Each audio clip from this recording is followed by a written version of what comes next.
다윗은 도망자의 삶을 살면서도 고난당한 백성을 사랑하고 그들을 잘 돌보는 따뜻한 마음으로 살아갔던 사람이죠.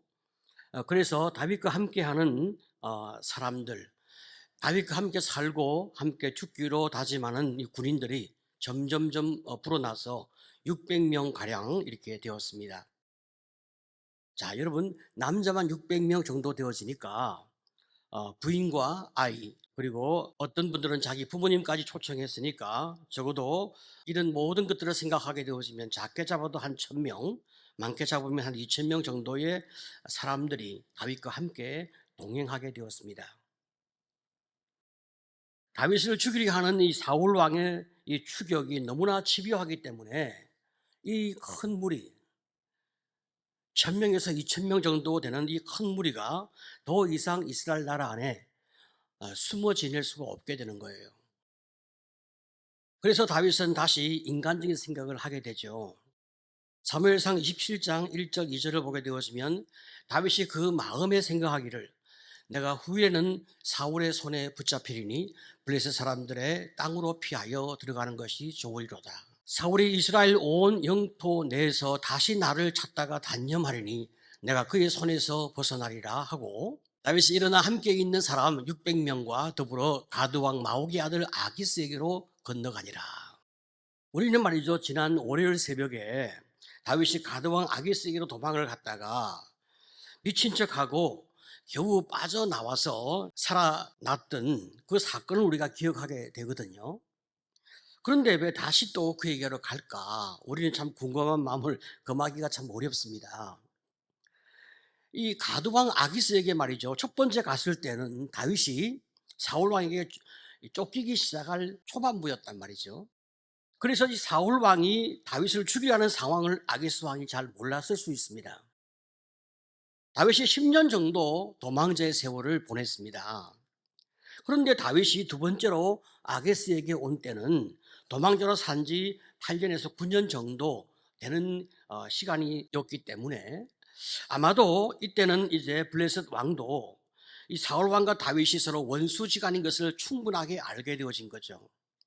그래서 이번에는 다윗을 믿고 자기 부하로 삼고, 그리고 시글락을 주어서 살도록 그렇게 허락을 한 것 같습니다. 다윗이 아둘람 공동체와 함께 시글락에서 한 1년 4개월 정도 지내게 되었습니다. 그런데 블레셋이 이스라엘과 전쟁을 하게 되어진 거예요. 이때 아기스 왕은 다윗을 최전선에 내세워서 사울의 군대와 싸우게 하는 전략을 취하게 됩니다. 그래서 다윗이 다시는 이스라엘로 돌아가지 못하고 완전히 자기의 부하가 되도록 하는 이 천재적인 전략을 구상해 내게 되죠. 이거 정말 너무 탁월한 전략인 거죠. 다윗은 깊은 함정에 빠지게 되었습니다. 사실 다윗의 입장은 어떠합니까? 다윗은 말이죠, 사울 왕과 문제가 있지 백성과는 아무런 문제가 없습니다. 백성을 사랑하고 잘 돌보고 싶은 마음이 이 다윗의 마음 가운데 가득한 거예요. 그런데 이제는 내가 살기 위해서 내 동족인 내 백성과 내 백성의 군대를 쳐야 하니까, 그들을 내 손으로 죽여야 하는 상황이 오게 되어지니까 얼마나 기가 막히겠습니까? 그렇다고 해서 아기스 왕의 명령을 거역할 수는 없는 거예요. 다윗은 태산 같은 부담을 안고 자기의 병사들과 함께 블레셋 진영에 함께 참여하게 되어집니다. 그런데 말이죠, 이번에는 하나님께서 놀라운 방법으로 다윗을 이제 건져내시는 거죠. 그것은 아기스 왕의 신하들이 다윗의 참전을 반대하고 나선 거예요. 그 옛날 골리앗을 죽인 다윗이 언제 사울 왕을 도와서 다시 우리를 공격할지 모른다, 이런 의심을 품고 계속 아기스 왕에게 진언을 하니까 아기스 왕이 더 이상 견디지 못하고 다윗을 다시 시글락으로 돌려보내게 되는 거예요. 다윗은 하나님께 감사하면서 아주 기쁘고 행복한 마음으로 이제 시글락으로 돌아오게 되었습니다. 그런데 이게 웬일입니까? 다윗이 시글락에 도착해 보니까 엄청난 비극이 기다리고 있는 거예요. 다윗이 시글락을 비운 사이에 아말렉 족속이 습격을 했는데 모든 집을 다 불태웠어요. 그러니까 시글락이 완전히 잿더미야. 더 기가 막힌 것은 아내와 자식들이 한 명도 남아있지 않습니다. 우리 성경은 아말렉 족속이 아내와 자식들을 노예로 팔기 위해서 사로잡아 갔다, 그렇게 말씀하고 있죠. 다윗의 아내도 잡혀갔습니다. 참 얼마나 기가 막히고 얼마나 힘이 빠졌던지 울 기력이 없도록 울었다라고 성경은 말하고 있죠. 30장 4절을 보게 되어지면 다윗과 그와 함께한 백성이 울 기력이 없도록 소리를 높여 울었더라. 자, 이렇게 절망하면서 자포자기하게 한참을 울던 이 다윗의 부하들이 말이죠, 갑자기 태도를 바꾸게 되어지는 거예요.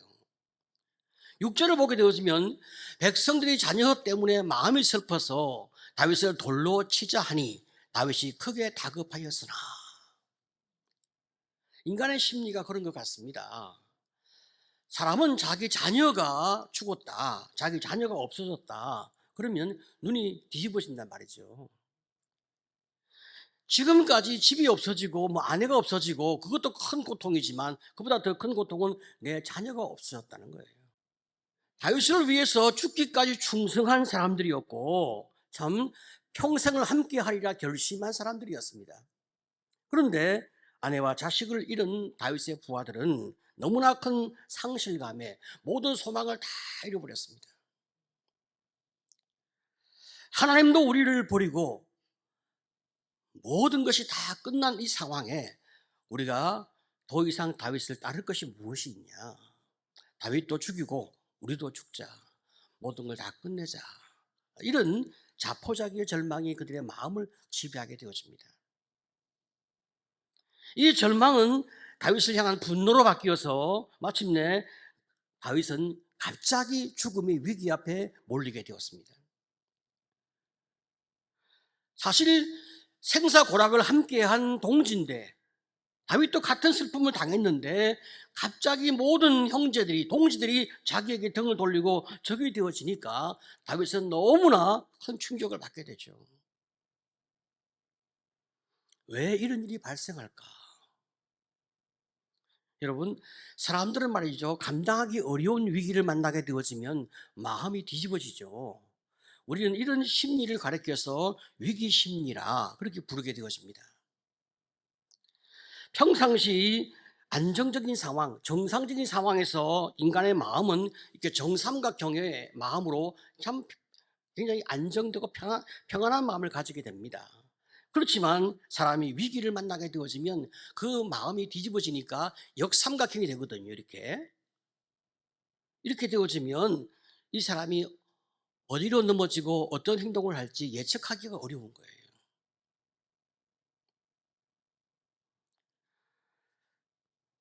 사람들이 이렇게 큰 위기를 만나고 그 마음이 어려워지게 되어지면 누군가 원망할 대상을 찾게 됩니다.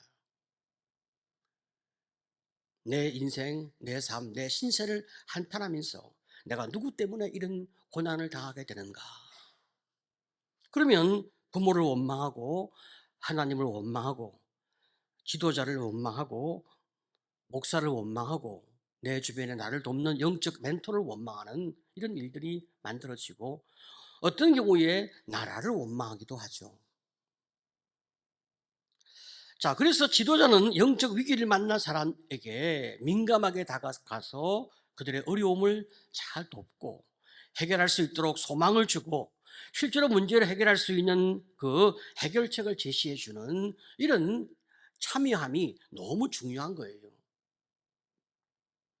자, 그러면 말이죠, 다윗은 이 위기를 어떻게 극복했을까?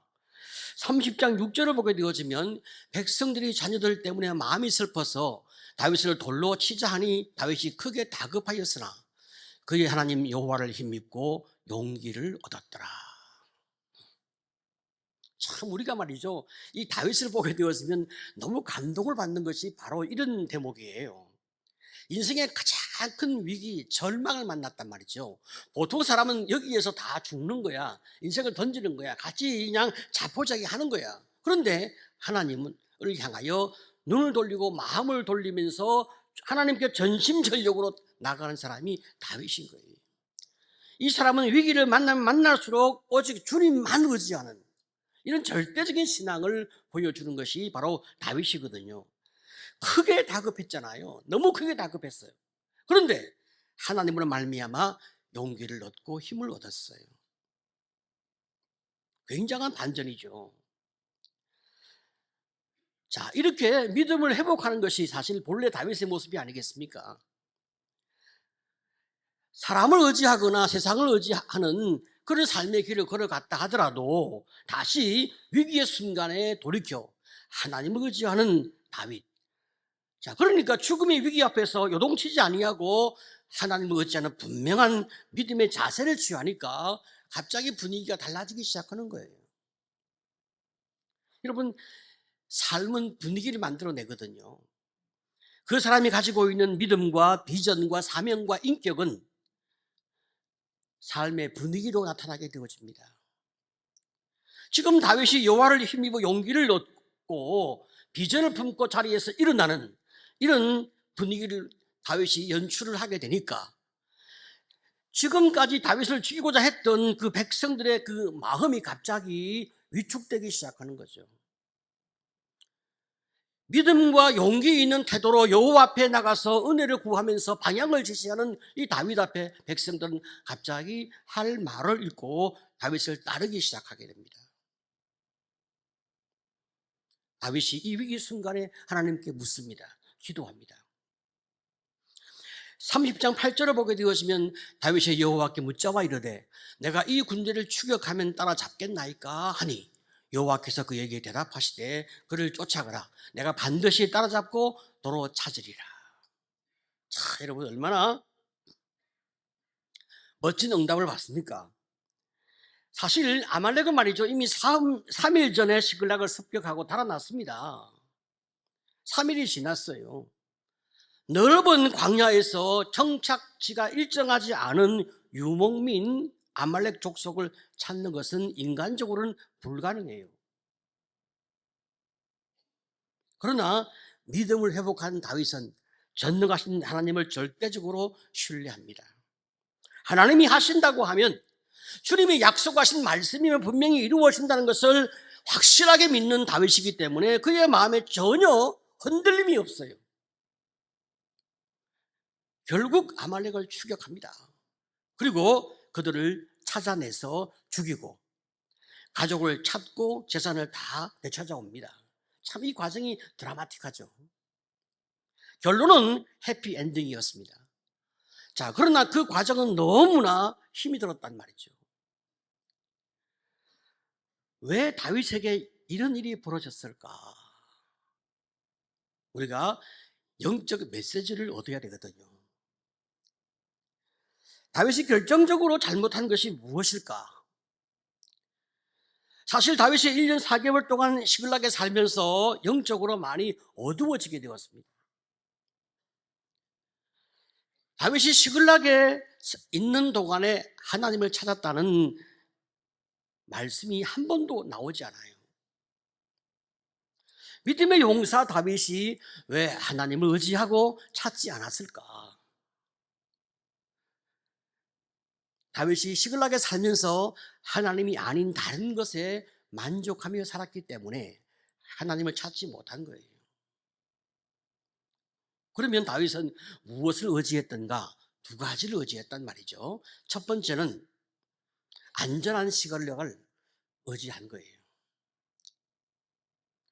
지금 다윗과 600명의 사람들은 말이죠, 사울에게 쫓기는 삶을 살다가 지금 드디어 시글락의 안전한 곳에서 정착을 하게 되었단 말이죠. 사울 왕에게 쫓기던 시절에는 매일매일이 한순간 한순간이 불안과 초조와 두려움 가운데서 긴장 속에서 마음을 놓을 수가 없잖아요. 그런데 지금은 블레셋 땅 시글락에서 아주 안전하게 살고 있으니까 얼마나 그 마음이 평안하겠습니까? 그런데 더 나가서 집을 짓고, 그리고 아내가 있고 자식이 생기고, 그리고 어떤 분들은 부모를 초청하고, 그리고 여러 많은 전쟁을 통하여 재산도 형성되어지고, 참 살만해진 거예요. 이런 안정된 삶에 주는 행복한 단꿈에 푹 젖어서 살고 있기 때문에 이 시글락이 너무 좋은 거예요. 우리가 말이죠, 하나님을 제일로 바라보고 주님만 의지하며 살면 하나님 우리에게 늘 형통한 은혜를 주시지만은, 우리가 좋아하던 그 어떤 것이 하나님보다 앞설 때 그것이 우리의 우상이 되잖아요. 그때 우리 삶에 위기가 오기 시작하는 거예요. 세상이 너무 좋아서, 지금 내가 사는 삶이 너무 행복해서 하나님을 찾지 못하고 여기에 푹 빠져 살았다. 그때 우리 삶은 위기를 만나게 되는 거예요. 그러면 뭐 안전하게 살면 안 되나? 그런 반론이 우리 안에서 일어날 수 있습니다. 그렇지 않아요. 하나님을 제일로 바라보고 살면 됩니다. 그리고 우리 삶의 안전과 평화를 얻을 수 있어요. 그런데 하나님을 버리고 놓치고 그것이 나의 전부다고 생각되어질 때, 그때가 우리 삶에 위기를 주는 시기인 거예요. 오직 하나님을 나의 왕 나의 주님으로 의지하는 성도가 되시기를 축복합니다. 아멘. 자, 두 번째끔 다윗은 무엇을 의지했던가? 동지들을 의지했어요. 지금 다윗은 말이죠, 이 아둘람 공동체 형제들과 숱한 위기 가운데서, 어려움 가운데서 생사고락을 함께 해왔습니다. 서로를 위해서 목숨을 줄 만큼 신뢰하고 참으로 고난을 함께 나누어 온 동지입니다. 이들만 있으면 다른 아무것도 더 이상 필요가 없겠다. 그냥 이 사람들과 살다가 죽어도 좋겠다. 내가 굳이 이스라엘 나라를 회복하지 않아도, 내가 굳이 왕이 되지 않아도 함께 해온 동지들과 사랑의 삶을 살고 있으니까 이것으로 나는 만족한다. 이런 마음이 참 다윗의 마음을 점점 지배하게 되는 거예요. 우리 하나님은 말입니다, 지금 사울 왕의 생명을 거두시고 다윗을 왕좌에 올려서 드디어 하나님이 원하시는 하나님 중심의 나라를 주님이 회복하시려고 주님은 다 준비하고 있는데, 정작 다윗이 하나님을 바라보지 아니하고 다른 곳에 정신이 팔려 있으니 하나님이 어떻게 그냥 놓아둘 수 있겠습니까? 하나님이 모든 것을 다 흔들어 버리시는 거예요. 그래서 다윗이 의지했던 결정적인 두 가지가 다윗을 배신하게 됩니다. 안전한 시글락이 불에 다 타버렸습니다. 믿었던 동지가 다윗을 죽이려고 돌을 듭니다. 이 얼마나 큰 배신입니까?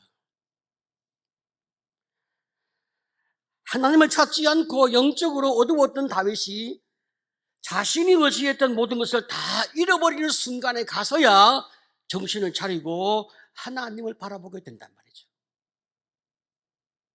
그래서 시글락이 불에 타야 하는 거예요. 우리가 인생 삶을 살아가면서 지치고 힘들면 다윗처럼 말이죠, 시글락을 찾아서 피신하고 안주하고 싶은 마음이 생기거든요. 사람은 누구나 다 똑같잖아요.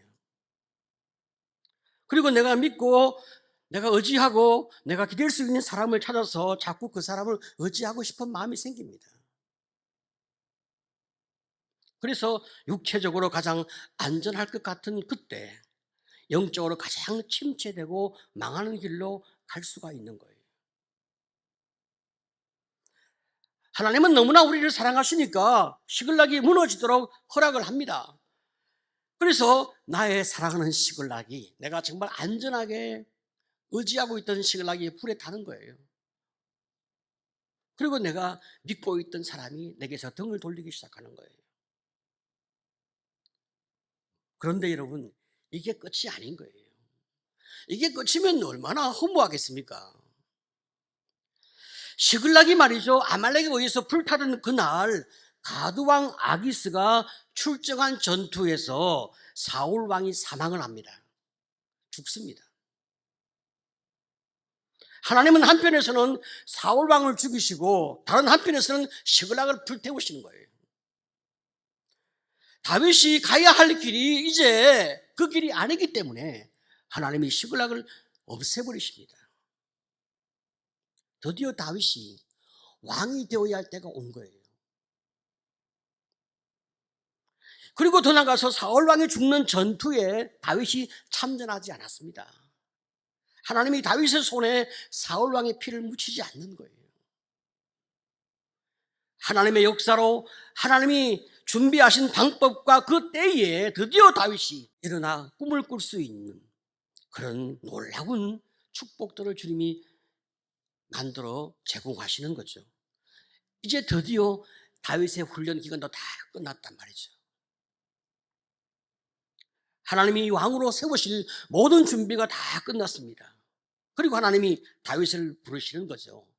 그런데 부르시는 방법이 너무나 극적으로 하나님이 부르시지 않습니까? 이 모든 반전이 말이죠, 하루 이틀 사이에 다 이루어진 일이에요. 내가 어찌하든 시글락이 무너지는 때가 있고, 참으로 내가 의지해왔던 건강이 무너지고, 사업이 흔들리고, 직장에서 해고되어지고, 돈이 내 손에서 술술 빠지는 그런 때가 올 수가 있습니다. 내가 믿었던 사람이 나를 배신하고, 내가 의지했던 사람이 말이죠, 나를 오해하고 상처 주고 관계가 깨어지는 그런 순간이 오기도 합니다.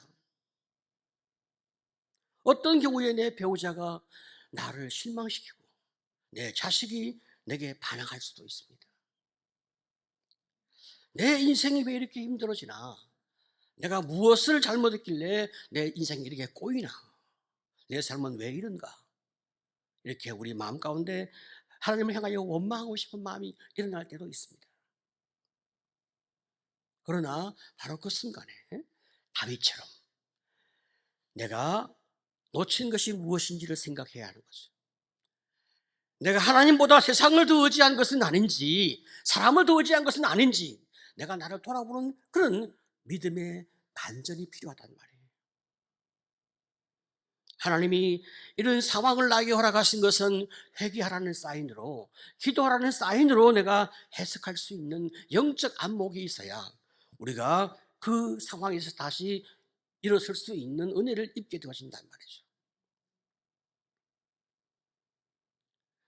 하나님은 다른 방법으로, 내가 상상하지 못한 방법으로 축복을 준비하고, 그리고 내가 세상의 모든 것을 놓고 내가 세상을 향하여 안주했던 모든 것을 끊어내고 돌아설 수 있도록 나를 그 길로 인도하신단 말이죠.